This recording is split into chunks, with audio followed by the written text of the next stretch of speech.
Hello everyone, कैसे हैं आप सब। Welcome back to my channel. I hope आप सब अच्छे होंगे और सीटेट जनवरी एग्जाम की तैयारी अच्छे से कर रहे होंगे। यहाँ पर हम करने वाले हैं पेडागोजी क्लास पेपर 1 और पेपर 2 दोनों के लिए। अगर आपने अब तक क्लासेस नहीं देखी हैं तो प्लीज़ जाइए, चैनल को सब्सक्राइब कीजिए और प्लेलिस्ट में जाकर वीडियो देख लीजिएगा। क्लासेज आपके लिए हेल्पफुल रहने वाली हैं। आज हम यहाँ जो क्वेश्चन करेंगे ये करेंगे हम कुछ शिक्षण विधियों पर आधारित क्वेश्चन। तो चलिए यहाँ से सभी सब्जेक्ट में आपको हेल्प मिल जाएगी। देख लेंगे क्वेश्चन नंबर 1 में क्या दिया है। क्वेश्चन नंबर 1 में दिया है निम्नलिखित में से कौन सा समस्या समाधान की पद्धति का पहला चरण है। तो कौन सा पहला चरण यहाँ पर माना गया है। जब भी किसी समस्या का समाधान करते हैं तो प्रॉब्लम को सबसे पहले हम क्या करते हैं, उसको आइडेंटिफाई करते हैं, उसकी पहचान हम करते हैं। उसके बाद क्या करते हैं, उसको परिभाषित करते हैं कि हमें क्या समस्या आ रही है और हमें इसका क्या सोल्यूशन निकालना है। उसके बाद क्या करते हैं, अपनी परिकल्पना का निर्माण करते हैं, एक हाइपोथेसिस बनाते हैं कि हमें यहाँ इसके कैसे कैसे सोल्यूशन मिल सकते हैं, क्या क्या हम इसके लिए कर सकते हैं। उसके बाद क्या करते हैं, जो भी हमें प्रॉब्लम आती है उसको हम विश्लेषण करते हैं, एनालिसिस करते हैं, टुकड़ों में उसको तोड़ते हैं। और उसके बाद हम कहाँ पर जाते हैं, उसको हम करते हैं संश्लेषण विधि का प्रयोग। और यहाँ पर हम करते हैं उन समस्याओं को जोड़ने की क्रिया, कोशिशें उसके लिए की हैं, उसको क्या करते हैं, हम पार्ट्स को ऐड करते हैं और यहाँ पर संश्लेषण विधि का प्रयोग करके हम समस्या का समाधान कर लेते हैं। तो समस्या को पहचानते हैं और उसको आइडेंटिफाई करते हैं। चलिए देख लेंगे ऑप्शंस में क्या दिया है। समस्या को परिभाषित करना, तो समस्या को परिभाषित करना ये सेकंड नंबर पर आएगा, तो ये जो है ये यहाँ पर रॉन्ग हो जाएगा। देख लेंगे सेकंड पॉइंट में क्या दिया है। यहाँ पर दिया है समस्या की पहचान, तो समस्या की पहचान करना सबसे पहला कार्य होता है, उसके बाद बाकी कार्य होते हैं। तो ऑप्शन नंबर जो 2 है ये यहाँ पर करेक्ट हो जाएगा। थर्ड में दिया है प्रासंगिक जानकारी की खोज, तो ये भी यहाँ पर रॉन्ग हो जाएगा। और परिकल्पना का निरूपण, ये भी यहाँ पर रॉन्ग हो जाएगा। आपको मैंने बताया कि बच्चा हाइपोथेसिस बनाएगा तो कब बनाएगा, सबसे पहले जब वो समस्या की पहचान कर लेगा उसके बाद ही वह हाइपोथेसिस बनाता है। तो ऑप्शन नंबर जो 2 है ये यहाँ पर करेक्ट हो जाएगा। चलिए देख लेंगे question number next. Question number 2 में दिया है दया कक्षा 3 को पढ़ाती है। पाठ्य पुस्तक में दिए गए नाटक के शिक्षण के समय दया को किस विधि का इस्तेमाल करना चाहिए जिससे कि उसके विद्यार्थी नाटक का आनंद ले सके।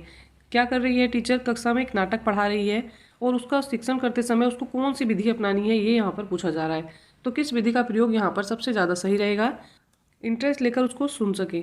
तो यहाँ पर ऑप्शन नंबर 1 में दिया है सहस्वर वाचन, सेकंड में दिया है भूमिका निर्वहन, थर्ड में दिया है मौन पठन और 4 में दिया है चित्र संयोजन। चित्र संयोजन ठीक है पर फिर भी ये रॉन्ग हो जाएगा। मौन पठन तो यहाँ पर आप कट कर देंगे क्योंकि मौन पठन अगर होगा तो बच्चे इंटरेस्ट नहीं लेंगे। फर्स्ट में दिया है सहस्वर वाचन, ये भी यहाँ पर पॉजिटिव है। और सेकंड में दिया है भूमिका निर्माण। सबसे ज़्यादा सुटेबल और करेक्ट आंसर ऑप्शन नंबर 2 यहाँ पर हो जाएगा। जब क्या करेंगे बच्चे जो है रोल प्लेइंग करके उसको देखेंगे, सीखेंगे चीज़ों को, तो वो ज़्यादा इंटरेस्टिंग उनको लगेंगी, उसमें उनको ज़्यादा इन्जॉय आएगा। तो यहाँ पर ऑप्शन नंबर जो 2 है ये करेक्ट हो जाएगा। जब भी किसी नाटक में भूमिका निर्वहन होता है, संवाद अदायकी होती है, तो वो चीज़ें ज़्यादा क्रिएटिव हो जाती हैं, ज़्यादा इंटरेस्टिंग हो जाती हैं बच्चों को सीखने के लिए। बच्चे देख कर सामने देख रहे हैं कि दूसरे बच्चे जो है उसको एक्ट कर रहे हैं, बोल रहे हैं, तो उसका इफेक्ट उन पर ज़्यादा पड़ता है। ऑप्शन नंबर जो 2 है ये करेक्ट है। देख लेंगे question number next. Question number 3 में यहाँ पर दिया है अध्यापक श्याम पट पर लिखता या लिखती है, वह पत्र लिखता है, लड़के फुटबॉल खेलते हैं, राम सो रहा है। अब अध्यापक कर्ता एवं क्रिया के संबंध के आधार पर क्रिया नियम की व्याख्या करता है। अध्यापक द्वारा व्याकरण पढ़ाने की किस विधि का प्रयोग किया जा रहा है। अध्यापक जो है बच्चों को व्याकरण पढ़ा रहा है, व्याकरण सिखा रहा है, और वह कौन सी विधि का उपयोग यहाँ पर कर रहा है। सबसे पहले टीचर ने क्या किया, कुछ एग्जाम्पल, कुछ उदाहरण लिखे हैं और उसके बाद वह व्याकरण को पढ़ा रहा है। तो यहाँ पर ऑप्शन नंबर 1 में दिया है आगमन विधि है, निगमन विधि है, थर्ड में दिया है प्रत्यक्ष विधि है और 4 में दिया है संरचनात्मक विधि है। यहाँ पर जो राइट आंसर है ऑप्शन नंबर 1 हो जाएगा। सबसे पहले टीचर क्या कर रहा है, उनको उदाहरण दे रहा है, अर्थात यह है इंडक्टिव मेथड है, इसको आगमन विधि बोला जाता है। पहले उदाहरण दिए जाते हैं और उसके बाद जो है उसकी परिभाषा और व्याकरण सिखाई जाती है, नियम सिखाए जाते हैं। चलिए इनके बारे में जान लेते हैं। आगमन और निगमन विधि क्या है। आगमन विधि में क्या होता है, विशिष्ट से सामान्य की ओर चला जाता है। सबसे पहले चीज़ों के उदाहरण वगैरह दिए जाते हैं और उसके बाद जो है उनकी सामान्य चीज़ें समझाई जाती हैं। सेकंड पॉइंट दिया है उदाहरण से नियम की ओर चलते हैं, पहले उदाहरण सिखाते हैं फिर नियम सिखाते हैं। थर्ड पॉइंट में दिया है मूर्त से अमूर्त की ओर चलते हैं, चीज़ें अर्थात प्रत्यक्ष रूप में बच्चों को दिखाई जाती हैं। यहाँ पर क्या होता है, आगमन विधि का जो प्रयोग होता है वो छोटे बच्चों के लिए होता है, प्राइमरी लेवल के बच्चों के लिए होता है। तो उनको सबसे पहले चीज़ों को दिखाया जाता है, उनके नाम बताए जाते हैं। मान लीजिए उनको एलिफेंट के बारे में पढ़ाना है तो उसका पिक्चर आप उनको दिखाएंगे, उसका मॉडल दिखाएंगे, उसके बाद ही आप उसकी अमूर्त बातें करेंगे। इस विधि का प्रयोग प्राइमरी लेवल के बच्चों के लिए किया जाता है। तो उनके सामने जो चीज़ें होती हैं प्रत्यक्ष होती हैं, वो उन्हीं को सत्य मानते हैं, बाकी चीज़ें उन्हें समझ नहीं आती हैं। तो यहाँ पर क्या होता है, प्रत्यक्ष से प्रमाण की ओर जाया जाता है। पहले चीज़ें दिखाई जाती हैं प्रत्यक्ष रूप से, बाद में प्रमाण पर पहुँचते हैं। फिर दिया है यहाँ पर नेक्स्ट पॉइंट, स्थूल से सूक्ष्म की ओर। सबसे पहले क्या होता है, बच्चे जो है, अगर मान लीजिए टीचर के बारे में ही आप उनको बात कर रहे हैं, पूछ रहे हैं कि आपके टीचर कैसे हैं, तो बच्चे जो है कुछ 2-4 चीज़ें ही उनके बारे में बता पाएंगे, अर्थात वो जो है स्थूल चीज़ें ही देख पाते हैं। अगर आप इसका निगमन विधि के रूप में देखते हैं तो कैसे, सूक्ष्म से स्थूल की हो जाता है। अर्थात अगर आपने कोई वही बात बच्चों से पूछी है, निगमन विधि में कैसा है, अगर आपने यही बात पूछी है कि टीचर कैसे हैं, तो बच्चे क्या बता देंगे, टीचर की सारी चीज़ें बता देंगे कि टीचर ने कौन सी वॉच पहनी है, किस कलर के कपड़े पहने हैं, और टीचर कैसे बात कर रहे हैं, कैसे देखने में लग रहे हैं। पर जो है आगमन विधि में ऐसा बच्चे नहीं कर सकते हैं। तो यहाँ से आपका ये डाउट भी क्लियर हो गया होगा। चलिए देख लेंगे। प्रमाण से प्रत्यक्ष की ओर जाते हैं, इसमें अमूर्त से मूर्त चीज़ों के बारे में भी आप जान सकते हैं निगमन विधि में, क्योंकि ये विधि जो है बड़े बच्चों के लिए, उच्च प्राथमिक वाले बच्चों के लिए प्रयुक्त होती है। यहाँ पर अगर आपको व्याकरण और ग्रामर सिखानी है तो सबसे पहले क्या करेंगे, उसके नियम बताएंगे, फिर उदाहरण भी देंगे। और पॉइंट में दिया हुआ है सामान्य से विशिष्ट की ओर, तो यहाँ पर चीज़ें कैसे होती हैं, सामान्य से विशिष्ट की ओर होती हैं। तो आपने जान लिया आगमन विधि क्या है और निगमन विधि क्या है। आगमन विधि की अपोजिट है निगमन विधि। और बात करें अगर व्याकरण सीखने की, तो व्याकरण के लिए दोनों विधियों का, ग्रामर की अगर बात करते हैं तो ग्रामर सीखने के लिए दोनों विधियों का प्रयोग होता है, पर ये होता है प्राइमरी लेवल के लिए और ये होता है किसके, ये होता है अपर प्राइमरी के लिए। तो यहाँ पर आपने आगमन निगमन विधि को जान लिया है। चलिए राइट आंसर हम क्वेश्चन का देख लेंगे क्या होगा। यहाँ पर ऑप्शन नंबर जो 1 है ये करेक्ट हो जाएगा। चलिए देख लेंगे question number next. Question number 4 में दिया है, चंपक लाल प्रथम पीढ़ी के शिक्षार्थी जो पहली बार अंग्रेजी पढ़ रहे हैं को अंग्रेजी पढ़ाते समय द्विभाषिक शब्द सूची का प्रयोग करता है, वह किस सिद्धांत का प्रयोग कर रहा है। तो यहाँ पर कौन सा मेथड वह यूज कर रहा है ये बताना है। कैसे शब्दों का प्रयोग कर रहा है, द्विभाषिक, अर्थात उनको ट्रांसलेट भी कर रहा है। मान लीजिए पहले वो उसको हिंदी में कुछ चीज़ समझा रहा है और बाद में क्या कर रहा है, उसको इंग्लिश में कोई वही चीज़ को समझा रहा है, उसको ट्रांसलेट करके उसको बता रहा है। यहाँ पर दिया है क्या, अंग्रेजी को पढ़ाने की बात की जा रही है। तो जब भी अंग्रेजी को पढ़ाने की बात होती है या किसी भी भाषा को सिखाने की बात होती है तो सबसे पहले क्या करते हैं, व्याकरण अनुवाद विधि जानते हैं, ग्रामर ट्रांसलेशन मेथड जानते हैं, तभी बच्चा जो है उसको सीख सकता है। पॉइंट नंबर 1 में दिया है समग्र भौतिक प्रक्रिया, टोटल फिजिकल रिस्पॉन्स। तो ये कब आता है, इसमें क्या होता है, इसमें केवल क्या होता है, निर्देश दिए जाते हैं बच्चे को। अगर आपको उससे कोई काम करवाना है या उसको कुछ सिखाना है तो उसके लिए क्या करना पड़ेगा, उसको निर्देश दिए जाएंगे और बच्चा जो है उसी के अकॉर्डिंग क्या करता है, रिस्पॉन्स देता है, रिएक्ट करता है। तो ये यहाँ पर रॉन्ग हो जाएगा। यहाँ पर बात हो रही है इंग्लिश सिखाने की, तो इसको प्राचीन मेथड भी बोला जाता है। तो सबसे पहले क्या करते हैं, मान लीजिए हमें किसी को इंग्लिश सिखानी है और उसकी मातृभाषा क्या होती है, हिंदी होती है, तो यहाँ पर मातृभाषा में ही बात करेंगे। उसकी मातृभाषा को हम इंग्लिश में ट्रांसलेट करके उसको समझाएंगे और बताएंगे, तो ये बहुत ज़्यादा ईजी हो जाएगा। ये पॉइंट जो है करेक्ट है। थर्ड में दिया है मौन विधि, तो मौन विधि का उपयोग नहीं कर सकते हैं। मौन विधि में शांत रहकर आप इंग्लिश को नहीं सीख पाएंगे। और परामर्श कोर्स का मतलब होता है, इसमें केवल लिखने और पढ़ने की बात होती है, इसमें बोलने का मतलब नहीं होता है। इसमें बताया नहीं जाता है कि आपको बोलना भी है। परामर्श कोर्स का मतलब केवल ये होता है कि आप लिखते हैं और उस चीज़ को पढ़ते हैं, बोलने का यहाँ पर उपयोग नहीं होता है। तो ये भी यहाँ पर रॉन्ग हो जाएगा। यहाँ पर राइट आंसर ऑप्शन नंबर 2 है। देख लेंगे question number next. Question number 5 में दिया है, भाषा की अध्यापिका वाक्य प्रतिरूपों के दोहराव पर अधिक बल दे रही है बजाय उनके अर्थ समझने के, वह किस विधि का प्रयोग कर रही है। एक टीचर है जो वाक्य को बार बार दोहराई जा रही है और उनका क्या कर रही है, अर्थों को समझने पर ध्यान नहीं दे रही है, तो वह कौन सी विधि का प्रयोग कर रही है ये बताना है। 1 में दिया है व्याकरण अनुवाद विधि है, तो ये व्याकरण अनुवाद विधि नहीं है। 2nd में दिया है श्रव्य भाषिक विधि। 3rd में दिया है परिस्थिति अनुसार उपागम। 4 में दिया है संप्रेषणात्मक उपागम। तो यहाँ पर जो राइट आंसर है ऑप्शन नंबर 2 हो जाएगा। ये कहलाती है श्रव्य भाषिक विधि। इसको बोला जाता है आर्मी विधि भी। यहाँ पर क्या कर रही है, वह चीज़ों का दोहराव कर रही है, बार बार जो है सेम चीज़ को रिपीट कर रही है और उसको समझने पर वह बिल्कुल भी बल नहीं दे रही है। तो ये मेथड कहलाता है श्रव्य भाषिक, अर्थात सुनकर भाषा को बोलने के लिए प्रेरित कर रही है। ऑप्शन नंबर जो 2 है ये करेक्ट हो जाएगा। देख लेंगे question number next. Question number 6 में दिया है प्रत्यक्ष विधि के संबंध में कौन सा कथन सही है। बात हो रही है यहाँ पर डायरेक्ट मेथड की। डायरेक्ट मेथड में कैसे सीखा जाता है। ऑप्शन नंबर 1 में दिया है प्रत्यक्ष विधि का उद्देश्य विद्यार्थियों को दैनिक स्थितियों में भाषा प्रयोग में मदद नहीं करता है, तो ये रॉन्ग हो जाएगा। 2nd में दिया है प्रत्यक्ष विधि उद्देश्य विद्यार्थियों को केवल कक्षा में भाषा प्रयोग में मदद देने के लिए होता है, ये भी रॉन्ग हो जाएगा। केवल कक्षा में ही भाषा का प्रयोग की बात नहीं की जाती है। 3rd में दिया है प्रत्यक्ष विधि का उद्देश्य विद्यार्थियों को दैनिक स्थितियों में भाषा के प्रयोग करने में मदद करता है। तो यहाँ पर बात किसकी की जा रही है, दैनिक स्थितियों की। बच्चा जो है कक्षा में भी उसका प्रयोग कर सकता है और अपने बाहर की जो दैनिक स्थितियाँ उसकी आती हैं उनमें भी इसका प्रयोग कर सकता है, तो ये यहाँ पर राइट हो जाएगा। 4 में दिया है प्रत्यक्ष विधि का उद्देश्य विद्यार्थियों को पाठ्यक्रम सामग्री का अनुवाद करके भाषा व्याकरण व शब्द भंडार के प्रयोग में मदद करना है, तो ये भी यहाँ पर रॉन्ग हो जाएगा। डायरेक्ट मेथड का मतलब होता है, मान लीजिए आपको अगर क्या कहा जा रहा है कि आपको अगर ग्रामर सीखनी है तो बोलते हैं कि कौन सी भाषा का प्रयोग आप करेंगे। अगर आपको इंग्लिश भाषा सीखनी है तो आप क्या सबसे पहले उसके नियम सीखेंगे? नहीं, वहाँ पर आप क्या करते हैं, आगमन विधि का प्रयोग करके उसको प्रत्यक्ष रूप से सीख लेते हैं। यहाँ पर नियमों की आवश्यकता नहीं होती है। अगर आपको किसी की भाषा सीखनी है तो उसको क्या करेंगे, आप सुन लेंगे और डायरेक्ट ही उसको बोलना शुरू कर देंगे। तो यहाँ पर क्या है, दैनिक स्थितियों का प्रयोग भाषा में करना, ये सबसे सुटेबल हो जाएगा। ऑप्शन नंबर जो 3 है ये करेक्ट है। ये यहाँ पर डायरेक्ट मेथड के विषय में सही है। चलिए देख लेंगे question number next. Question number 7 में दिया है, निम्नलिखित में से अध्यापक द्वारा अपनाई गई कौन सी विधि अधिगम प्रक्रिया में विद्यार्थियों की सक्रिय भूमिका को कम महत्व देती है? तो यहाँ पर विद्यार्थियों की भूमिका बहुत कम देखी जा रही है, तो वो कौन सा मेथड है? ऑप्शन नंबर 1 में दिया है व्याख्यान मेथड। तो व्याख्यान मेथड में जो मेन रोल होता है वो टीचर का होता है। टीचर जो वहाँ पर लेक्चर देता है और बच्चे जो हैं उसको निष्क्रिय होकर सुनते हैं। तो यहाँ पर ऑप्शन नंबर 1 में दिया है व्याख्यान मेथड। सेकंड में दिया है पूछताछ मेथड। तो बच्चे जो हैं इसमें इंक्वायरी कर रहे हैं, बार बार क्वेश्चनिंग कर रहे हैं, तो यहाँ पर बच्चों का रोल होता है। तो ये यहाँ पर कम सक्रिय नहीं है, तो इसलिए इसको कट करेंगे आप। थर्ड में दिया है चर्चाएं करके। बच्चे जो है एक दूसरे से चर्चाएं कर रहे हैं, कक्षा में टीचर से भी चर्चा कर रहे हैं, तो यहाँ पर भी बच्चों का रोल ज़्यादा है, तो इसलिए इसको आप कट करेंगे। यहाँ पर हमें कम सक्रिय देखना है, हमें कम महत्व वाला देखना है, जो यहाँ पर नेगेटिव पॉइंट है वो देखना है। खोज और अन्वेषण, तो इसमें भी बच्चों का रोल होता है, ये भी पॉजिटिव है, इसलिए इसको आप कट कर देंगे। यहाँ पर राइट आंसर ऑप्शन नंबर 1 हो जाएगा, क्योंकि जो व्याख्यान विधि है उसमें टीचर का रोल ज़्यादा होता है, बच्चों का कम होता है। तो यहाँ पर सबसे कम महत्व किसको देना चाहिए, किसमें? व्याख्यान विधि पर। ऑप्शन नंबर जो 1 है ये यहाँ पर करेक्ट हो जाएगा। चलिए देख लेंगे question number next. Question number 8 में यहाँ पर दिया है, संप्रेषणात्मक भाषा शिक्षण को एक ऐसी विधि के रूप में जाना जा सकता है जिसमें अध्यापक, तो कौन सी विधि के रूप में इसको जाना जा सकता है? 1 में दिया है, जीवन की उन वास्तविक स्थितियों जिनमें संप्रेषण किया जाता है का प्रयोग करते हैं। तो यहाँ पर बात हो रही है वास्तविक स्थितियों की, इसको माना जाता है चाइल्ड सेंटर्ड। यहाँ पर बात हो रही है वास्तविक स्थितियों की जिनमें संप्रेषण कर सकता है बच्चा, जिनमें एक्टिव रहकर सक्रिय रहकर क्या कर सकता है, संप्रेषण कर सकता है, तो ये चाइल्ड सेंटर्ड है। ऑप्शन नंबर जो 1 है ये करेक्ट हो जाएगा। सेकंड में दिया है, विद्यार्थियों को तरह तरह के ऐसे अवसर दिए जाते हैं जिनमें अपनी भाषा को सृजित कर सके, तो ये यहाँ पर रॉन्ग है। थर्ड में दिया है, शिक्षार्थियों के साथ विभिन्न व्याकरणिक नियमों का अभ्यास करते हैं, तो ये भी रॉन्ग है।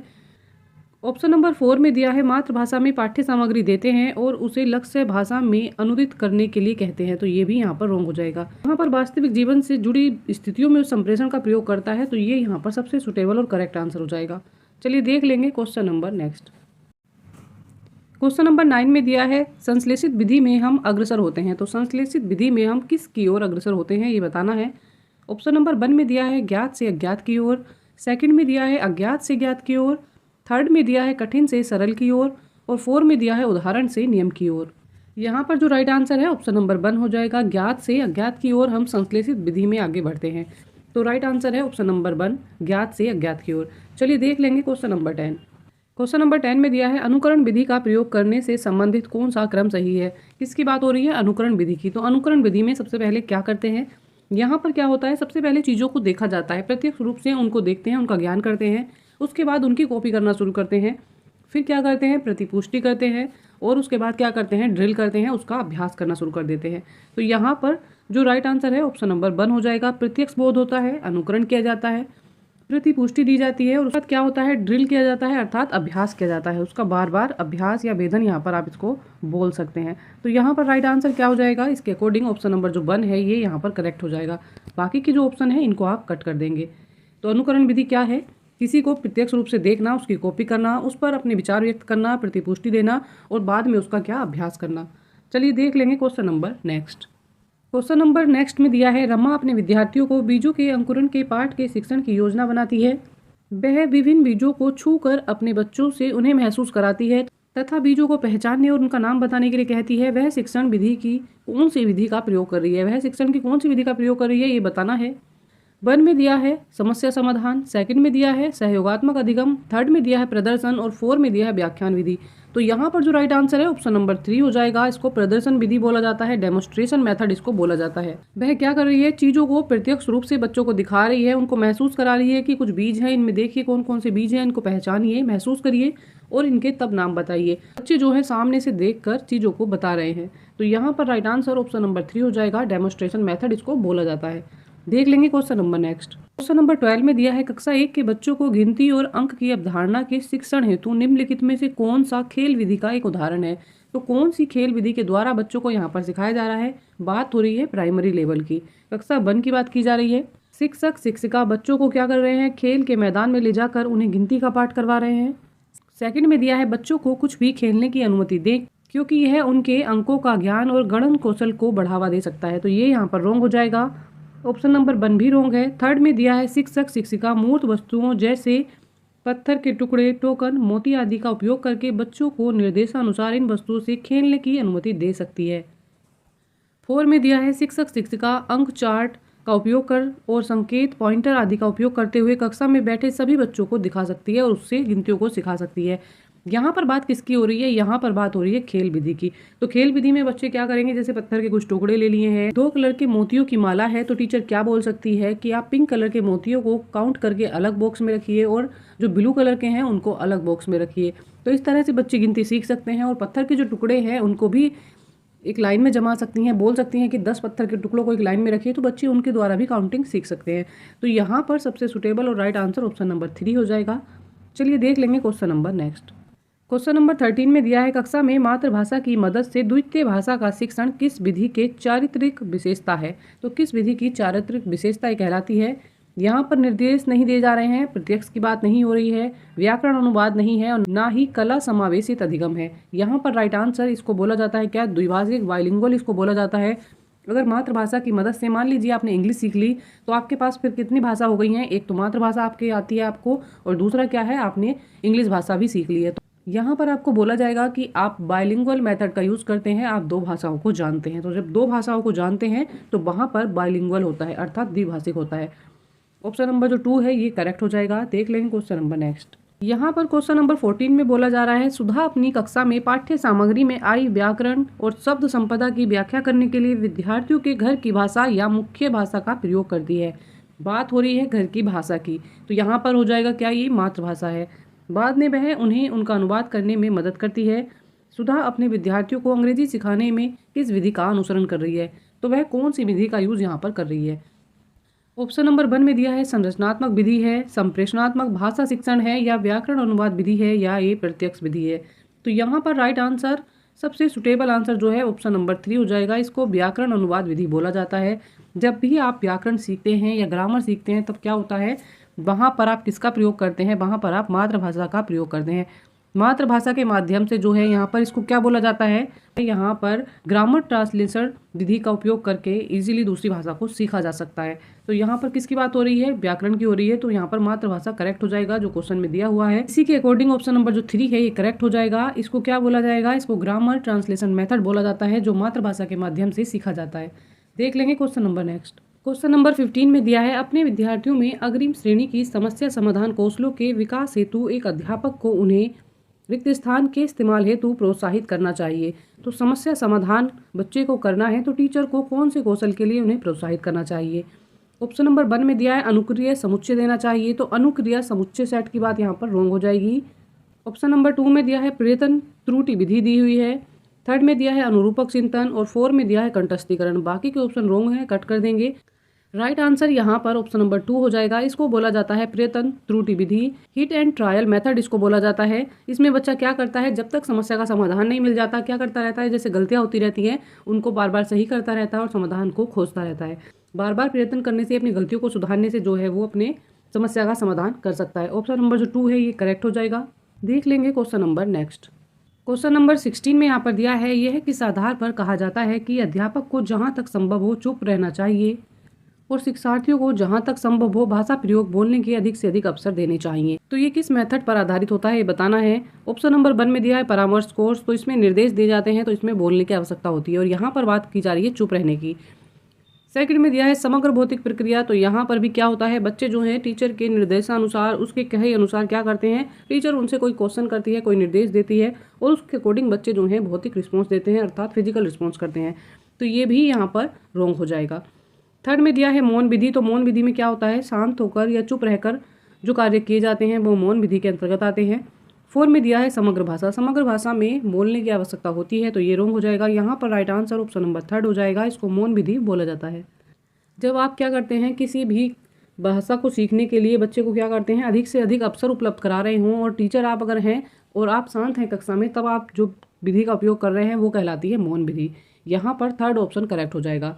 इसी के साथ आज की ये पेडागोजी की क्लास भी यहाँ पर कंप्लीट हो जाती है। यहाँ पर हमने कुछ शिक्षण विधियों पर आधारित प्रश्न जान लिए हैं जो बार बार आपके एग्जाम में रिपीट हो रहे थे।